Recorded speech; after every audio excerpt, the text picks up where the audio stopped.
Saya baru dapat buku. Okey, jom kita unboxing.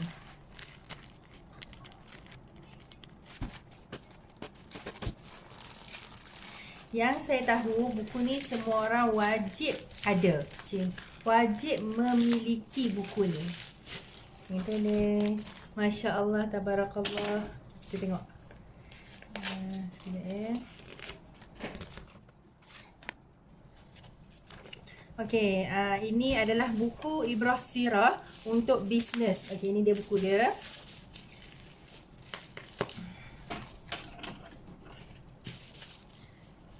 Wah, excitednya nak baca sebab kadang kita cuba buat macam-macam dalam perniagaan kita, dalam apa juga.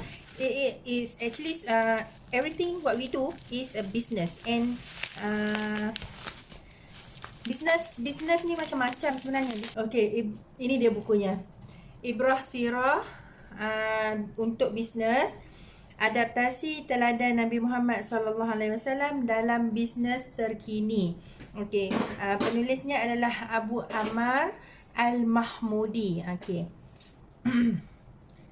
Alhamdulillah, buku ni okey, dalam sinopsis dia ataupun dia ni kat belakang, ternyata sirah baginda Rasulullah sallallahu alaihi wasallam sudah pun tercatat ribuan tahun yang lalu. Namun khazanah manusia agung ini mempunyai nilaian sunnah yang dapat membantu kita semua menjalani kehidupan bersyariat. Apa saja perlakuan baginda mempunyai makna dia. Percakapan baginda mempunyai hikmah dan pemikiran baginda mengeluarkan kita semua daripada belenggu kejahilan.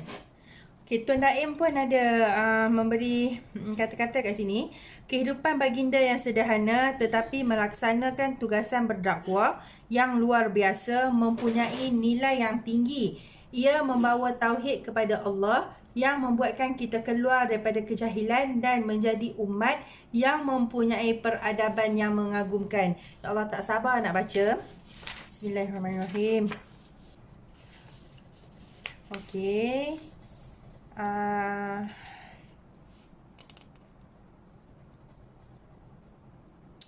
Yang saya pasti buku ni mempunyai Tuan Daim, kalau ikutkan kata pengantar daripada Tuan Daim pun katanya terima kasih atas komitmen menulis buku ini dengan kesungguhan untuk menyebarkan ilmu yang berguna. Penghasilan buku ini dapat memberikan horizon baharu dalam memahami sirah Nabi dan hikmah yang dapat membantu para usahawan melaksanakan urusan perniagaan mereka dalam rahmatan lil alamin. Okey, ini dia. Kalau kita tengok, dalam ni ada nota Ibrah Bisnes. Tauhid kepada Allah. Dia adalah cerita satu persatu. Dalam berbisnes ni ada cacian, ancaman dan juga ada penderaan emosi. Dan ada sekali ayat-ayat di setiap hujahan yang dikeluarkan ini diletakkan sekali dengan tunjukkan daripada surah-surah yang berkenaan.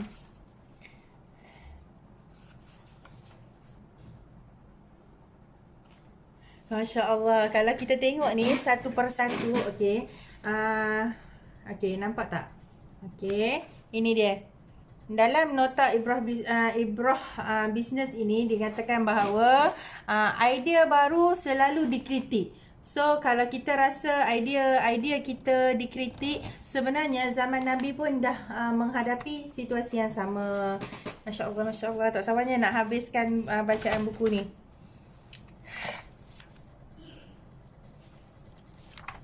Tajuk-tajuk dia juga sangat-sangat kena dengan kita. Bina highway ikhlas untuk bisnes. Kita go through saja apa ada dalam buku. Jika saya baca dalam salah satu sinopsisnya, dia kata ketika itu penulis ni menghadapi satu cabaran yang amat-amatlah getir, mengalami kerugian yang sangat banyak, dan setelah diajak oleh saudaranya untuk berhijrah, ketika itu barulah dia sedar bahawa untuk berubah ataupun untuk memajukan ekonomi, dia mesti bangkit semula daripada kegagalan dan berubah, berhijrah untuk lebih baik. Tajuk-tajuk ni, ya Allah. Apa saja strategi yang dilakukan tanpa keikhlasan, kita mungkin beroleh laba dunia namun tidak kekal lama. Ayat-ayat yang disampaikan dalam ni sangat orang kata kena, ataupun jika kita ni sangat kena dengan jiwa kita, sangat kena dengan perniagaan. Malah jika kita malah kita boleh adaptasikan setiap apa benda yang diceritakan dalam buku Ibrah Bisnes ini dalam kehidupan juga. Sebab kalau kita buat, contohnya ayat tadi, apa saja strategi yang dilakukan kalau bukan dengan keikhlasan tu, ianya kita hanya mungkin peroleh laba dunia sahaja, namun ia tak kekal lama. Sama lah dengan hidup kita kan. Kalau kita kerja, kita buat sesuatu tak ikhlas, kita kerja kerana nak pangkat dan sebagainya, kita dapat, tapi tak dapat dia tak dapat memberi kita satu ketenangan ataupun tak dapat kekal lama perasaan puas kita tu.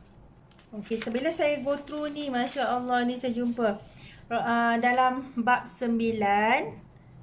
Okey, Rasulullah sallallahu alaihi wasallam teladan mengamalkan empati. Okey, dalam bab ini diceritakan bagaimana kita harus menyenangkan orang lain dan bagaimana menjaga diri daripada marah. Antara tajuk-tajuk kecil dia tu, memudahkan urusan pelanggan. Masya Allah, sangat mudah. Okey, kalau dalam bab 10, Rasulullah sallallahu alaihi wasallam mendahulukan modal akhlak. Bermakna dalam berniaga ni bukannya kita modal tu yang menjadi satu sebahagian kepada sesuatu yang lebih penting untuk kita percaya, tetapi modal akhlak. Mungkin lagi hujah-hujahan yang sangat lagi menarik dalam ni. Allahu akbar.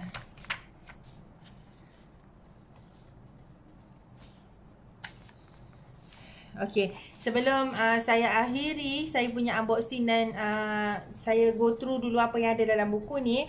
Okey, dalam ni adalah ayat penyataan Ibrah untuk bisnes ataupun nasihat untuk kita. Sebagai peniaga yang memiliki bisnes, adakah kita mampu menjadi seorang yang rendah hati dalam apa juga urusan? Sifat ini bukan mudah untuk dimiliki orang yang berusaha ke arah itu. Ia mengurangkan ego kita dalam segala hal pengurusan bisnes. Banyak lagi. Ada tawadu, ada berusaha sendiri. Ibrah selepas dia bagi tahu apa benda yang terjadi, lepas tu dia ceritakan pula apakah ibrahnya terhadap bisnes.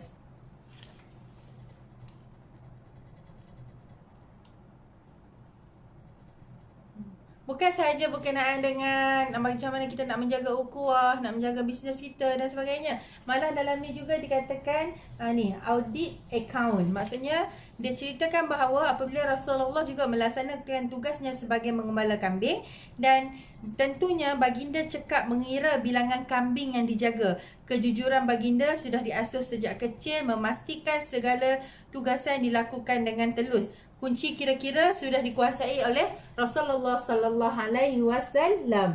Okey, nampak tak betapa pentingnya kita bukan sahaja kita menuntut ilmu bisnes, ilmu agama dan sebagainya, tetapi ilmu duniawi, antaranya dalam accounting, dalam auditing dan sebagainya, ianya mesti selari. Okay, dalam keseluruhan buku ni ada sehingga bab 21, bagaimana Rasulullah menyelesaikan konflik. Sangat banyak.